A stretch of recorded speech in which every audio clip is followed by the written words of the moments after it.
Santo, llevando la luz del Señor.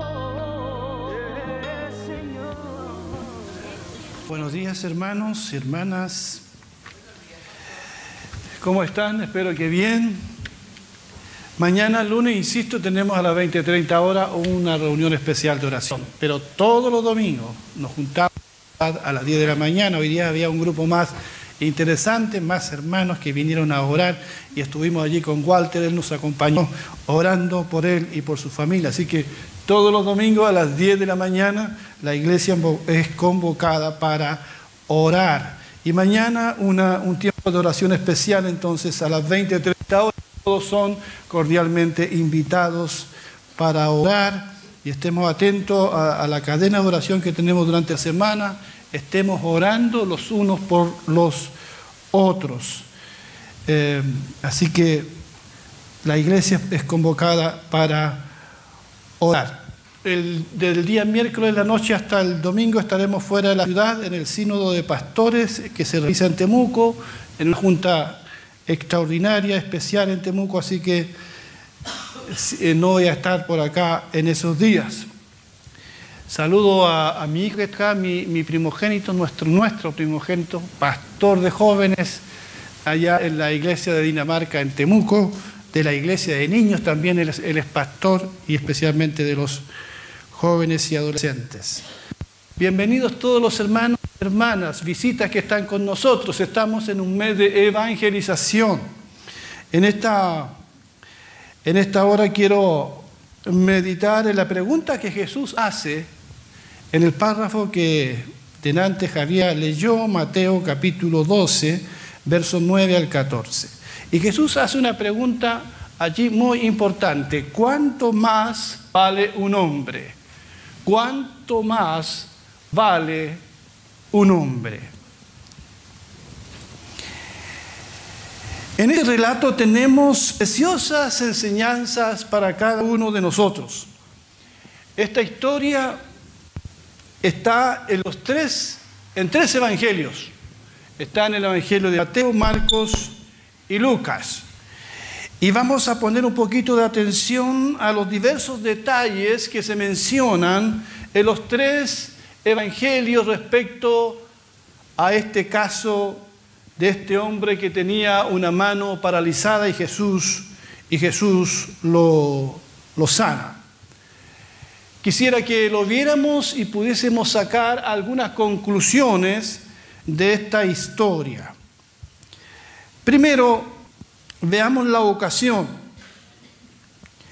El Evangelio dice que este encuentro entre Jesucristo y este hombre que tenía su mano seca ocurrió en la sinagoga del pueblo. El Señor Jesucristo, como todo judío, también frecuentaba la sinagoga, especialmente al principio de su ministerio. Jesús era bienvenido a la sinagoga. Pero dejó de ser bienvenido cuando, estando en Nazaret, se leyó al profeta Isaías, donde Isaías habla del siervo de Jehová, ¿verdad? Del Mesías, que vendría a dar vista a los ciegos, a sanar a los quebrantados de corazón, a predicar el año agradable del Señor. Y cuando se enrolla el libro, Jesús dice: esta palabra se ha cumplido hoy delante de ustedes. Diciendo: yo soy de quien habla Isaías. Y todos allí quisieron apedrearlo y decirle: pero ¿quién es este que viene a decir semejante blasfemia? Y a pesar de después de ese incidente, Jesús dejó de ser bienvenido en las sinagogas. Pero aquí vemos que Jesús está en la sinagoga, ¿verdad? Y dice la Escritura que estaba enseñando en sinagoga. Y allí había un hombre que tenía una de sus manos sin vida. Estaba paralizada, estaba seca. era su mano derecha. Así dice Lucas. Mateo no lo dice ni Marcos, pero Lucas dice que era su mano derecha. O sea, la mano quizás más importante. Piensen en un hombre que vive y que tiene que lidiar con ese problema de tener una mano muerta, una mano paralizada.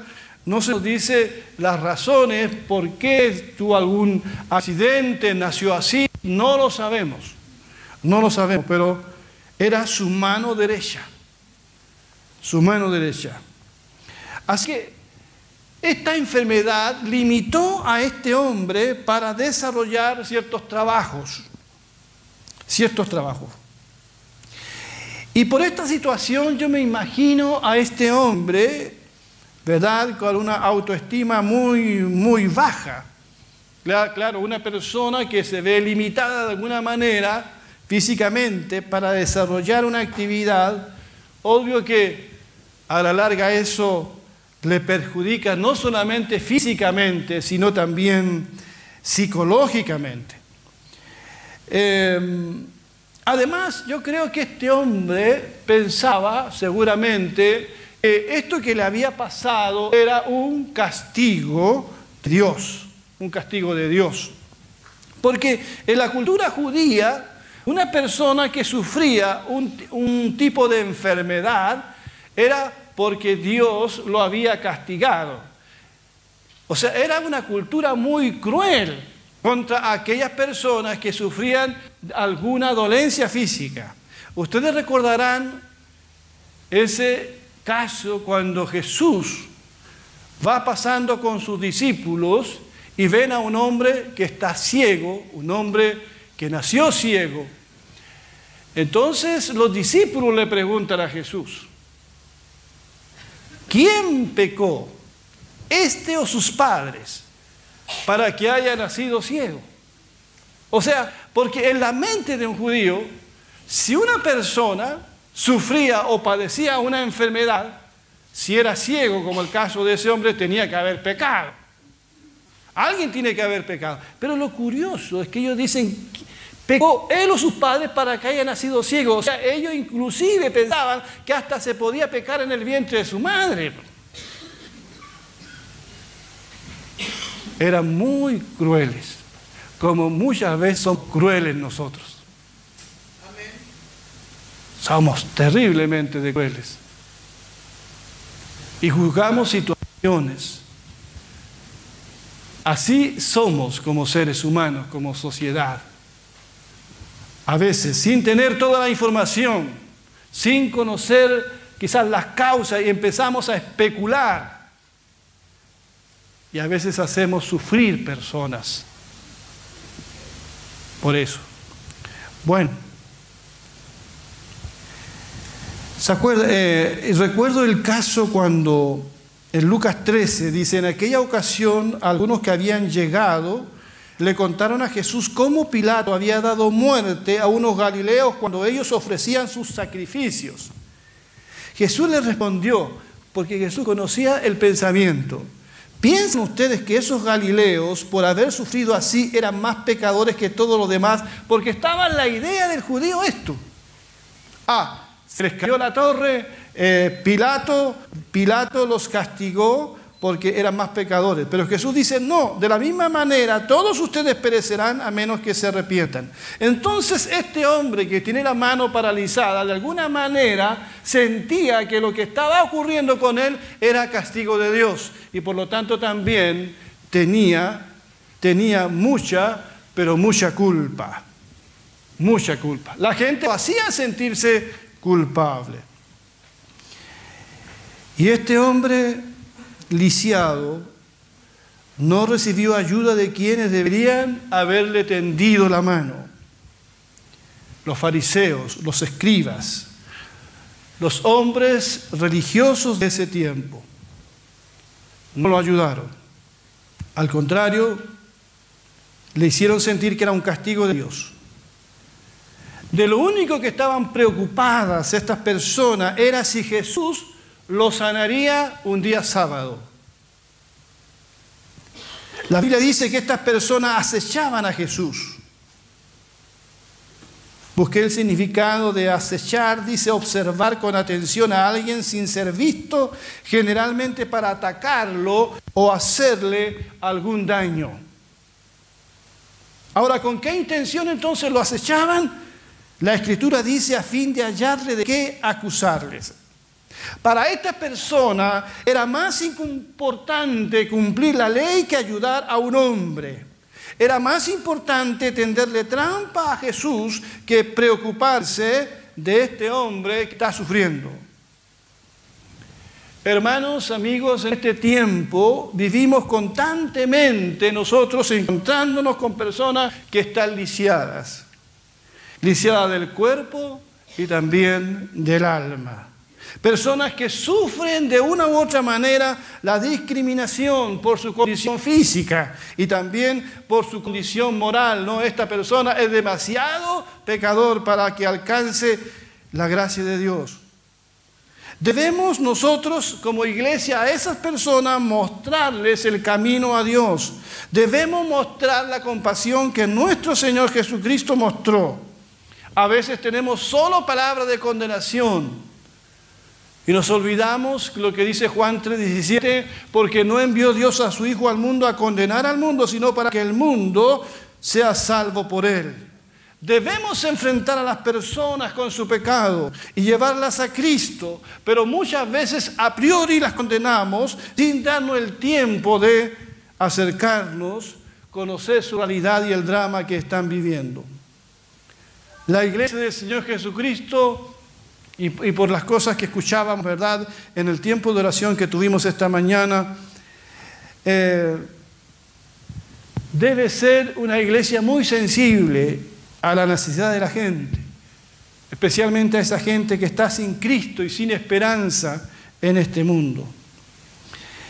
Al Señor Jesucristo, esta situación que está pasando en la sinagoga, le produce dos cosas. Primero dice el relato bíblico, según la versión de Marcos 3:5, esto le produjo al Señor enojo. Pocas veces vemos en el Evangelio que Jesús se enoja. Ustedes recordarán que se enoja cuando encuentra a esos mercaderes vendiéndose, ¿verdad?, en el templo, y toma un látigo y lo echa fuera. El Señor estaba pero muy enojado porque habían convertido la casa de Dios en cueva de ladrones. ¿Ya? Entonces Jesús se enoja. Aquí vemos que también Jesús se enoja. Dice la Escritura que los mira con enojo. Los mira con enojo. Pero también dice el Evangelio en Marcos 3:5 que hay una profunda tristeza en el Señor. Y Marcos agrega por la dureza del corazón de estas personas.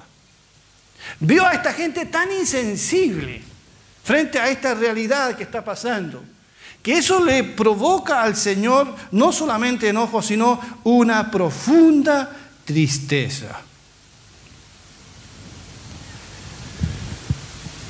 Pero dice el Evangelio en la versión de Lucas 6:8 que el Señor Jesús conocía los pensamientos de ellos. Conocía los pensamientos de ellos. Antes de que cosas ocurren, el Señor sabe todas las cosas. Amén. Y el Señor decide actuar. Y me llama la atención que lo primero que hace el Señor es decirle al hombre que se levante. El hombre está postrado, que se ponga de pie. Y dice el Evangelio que el Señor lo puso en medio de ellos. En medio de ellos. ¿Por qué?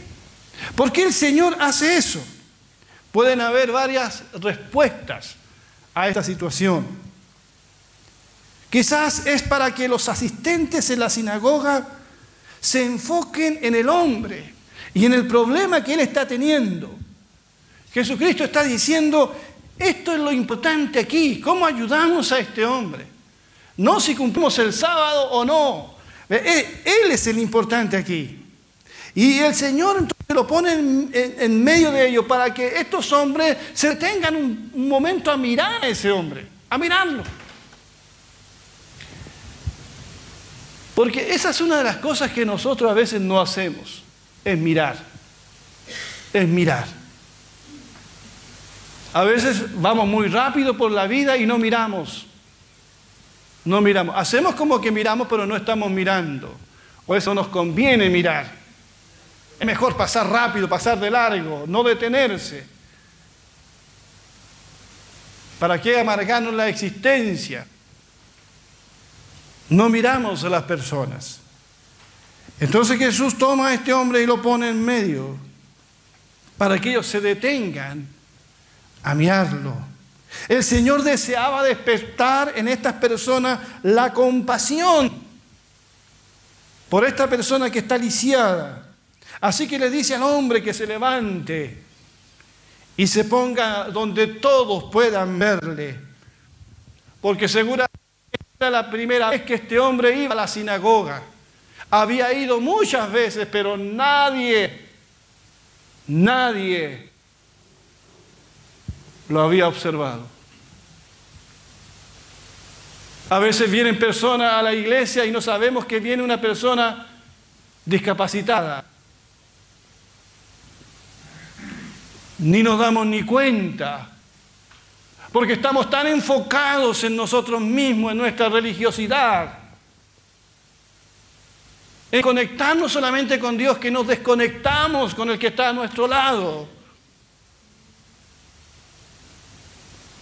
El Evangelio no se vive solo en función de Dios, se vive en función de los demás. ¿Cuántos dicen amén? Por eso es que Jesús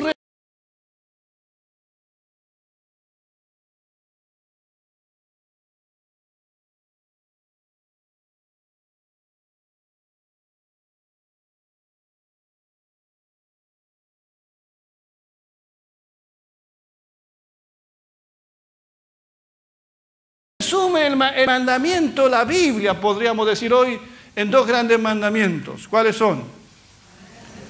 Amarás al Señor tu Dios con todo tu corazón, con toda tu alma, con toda tu fuerza. ¿Qué dice después? Y a tu prójimo como a ti mismo. En esto se resume toda la ley y todos los profetas.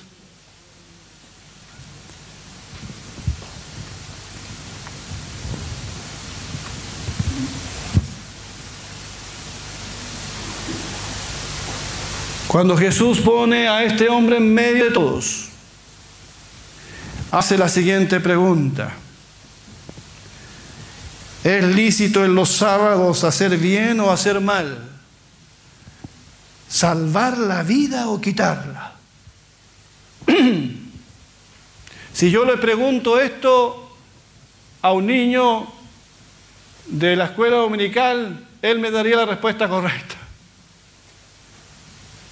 ¿Es difícil la respuesta a esta pregunta de Jesús?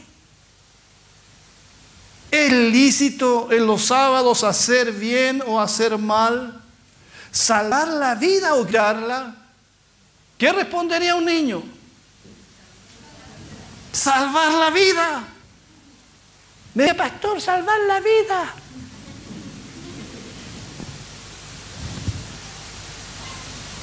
Pero ellos callaban, dice Marcos 3:4, guardaron silencio. Y después Jesús hace la pregunta del millón, esa que solo registra Mateo 12, 11 y 12, y que dice: si alguno de ustedes tiene una oveja y en sábado se le cae en un hoyo, no la agarra y la saca. Y después agrega: ¿cuánto más vale un hombre que una oveja? Por lo tanto, dice, está permitido hacer bien en sábado. ¿Cuánto más vale un hombre que una oveja? Más que preguntarnos en esta mañana si la vida de un hombre vale más que la de un animal, debemos preguntarnos si la vida de un ser humano es valiosa o no en los días de hoy.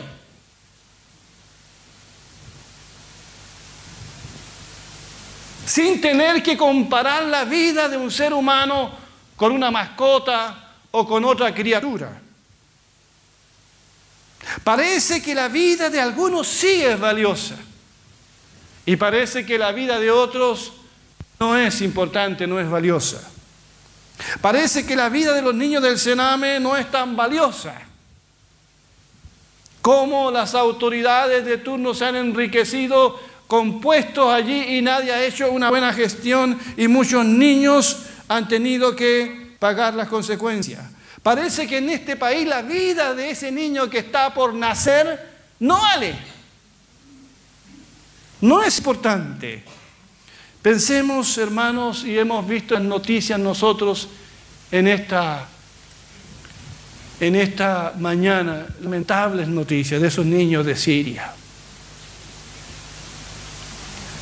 que han sido víctimas de estas bombas químicas hace días atrás.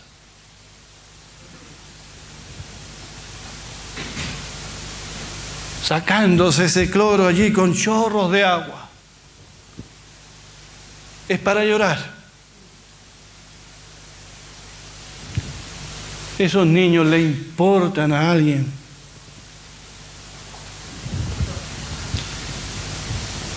¿Cuánto vale la vida de un ser humano hoy? Sin tenerla que comparar con algo, con alguien. ¿Cuánto vale? ¿Sabes tú cuánto vale tu vida? ¿Cuánto vale mi vida? Algunos le han puesto precio a la vida de los sicarios que están en Iquique matando gente, según las noticias, cobran 1,5 millones por la vida de un ser humano, por matar a alguien.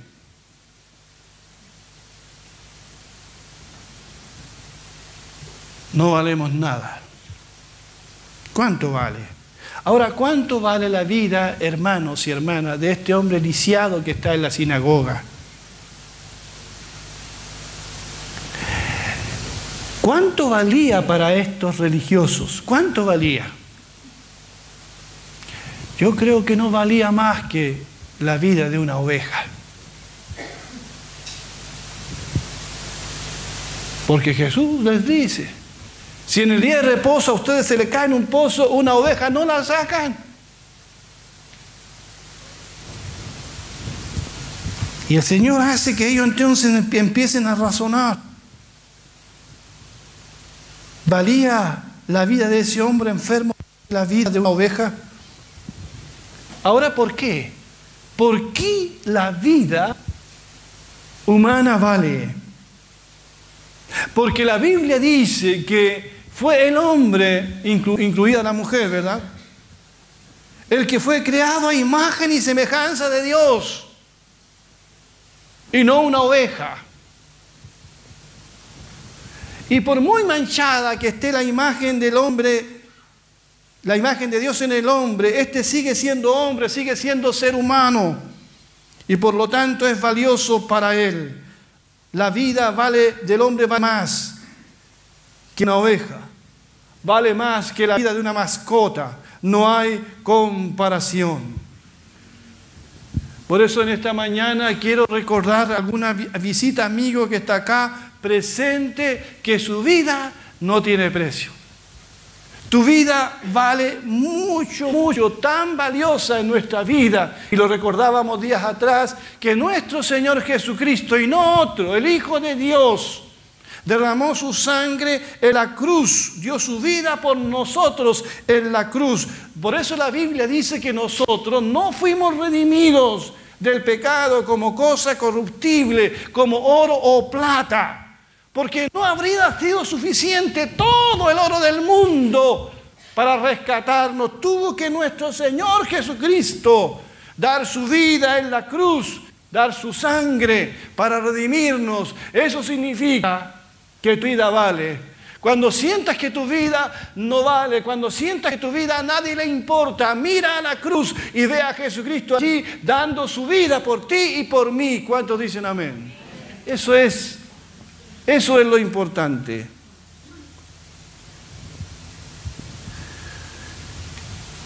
El Evangelio dice que después de mirar fijamente a su alrededor, Jesús le dice al hombre lisiado, extiende tu mano, y él la extiende. Obedece inmediatamente y al instante, dice la Escritura, que su mano le fue restaurada sana. Ahora bien, después de esto dice la Escritura que los fariseos y los enemigos enemigos de Cristo, aquellos que andaban tendiéndole trampas al Señor, se confabularon a una para destruir a Jesús.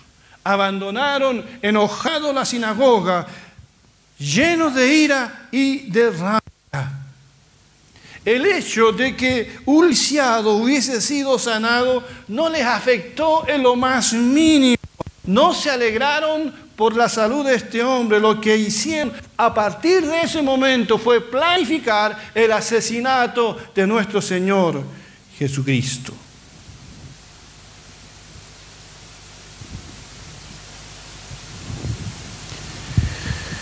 Para concluir, quisiera destacar lo que me gusta de este relato de Marcos, Lucas y Mateo.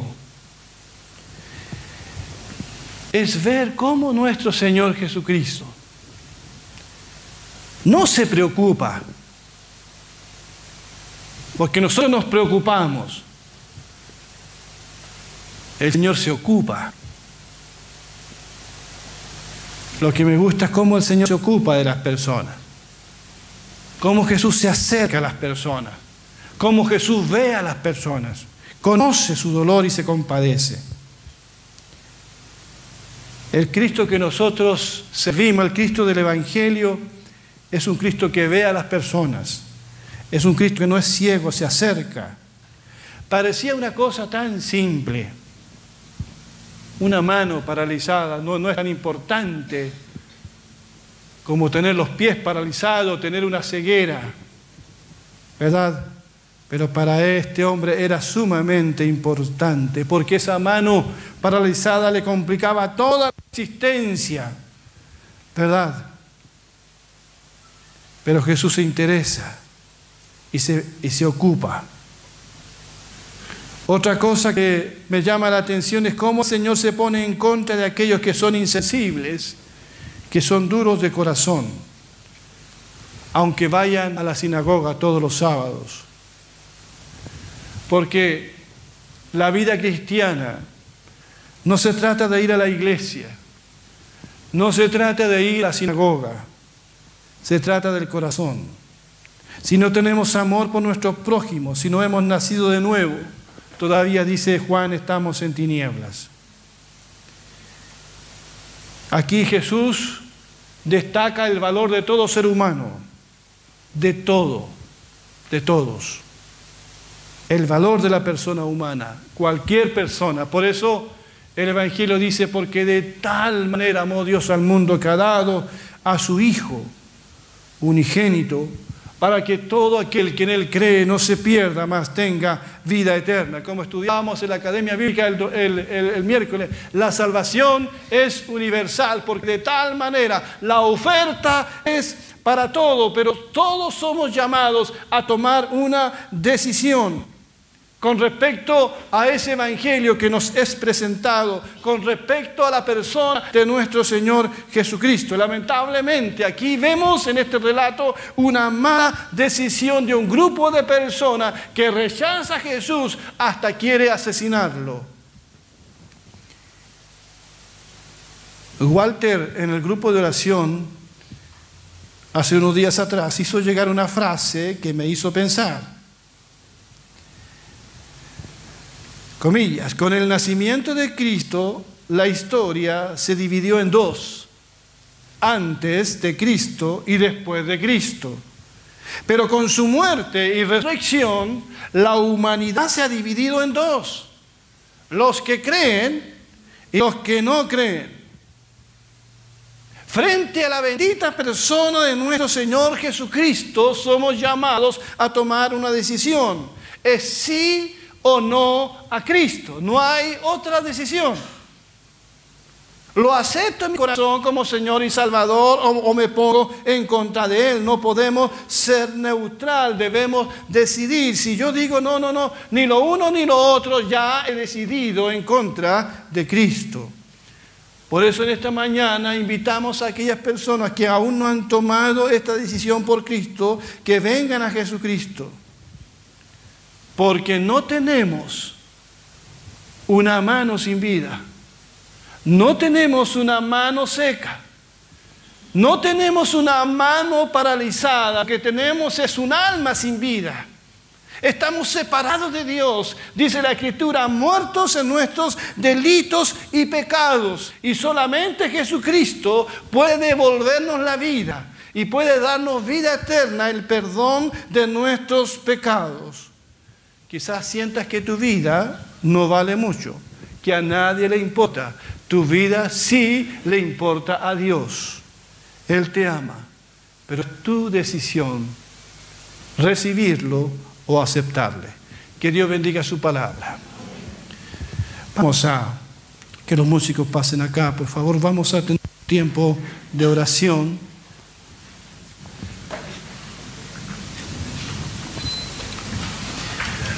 Si se pueden poner de pie, por favor, antes de orar, podemos cantar esta canción preciosa y después